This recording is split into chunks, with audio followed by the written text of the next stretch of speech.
to get started on replacing our forward mount right up along here, we're going to place a jack right underneath this area here. We just want to apply a gentle amount of pressure because when we remove the mount, we want to make sure the engine doesn't go anywhere. Now we're going to move along to the driver's side of the mount and we're going to remove the bolt. If you were to look from the other side, you're going to find a welded nut. You don't necessarily need to hold on to that.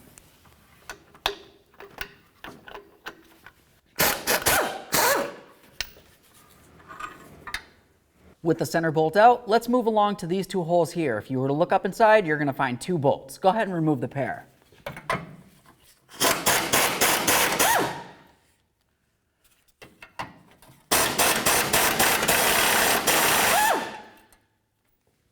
Now we're just going to separate this.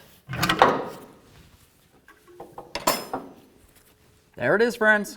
Now it's time to install our brand new mount. Pay attention to this area right here. It has a little piton. If you feel up along the top, you're going to find a hole where it fits into.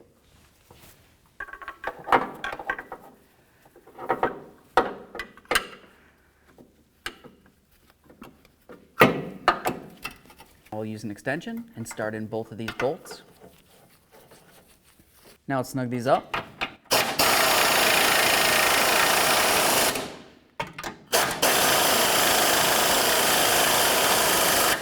Torque them to 44 foot-pounds. Now we'll put in our center bolt. We'll snug that up and then we'll torque it to 48 foot-pounds. Now let's remove the jack.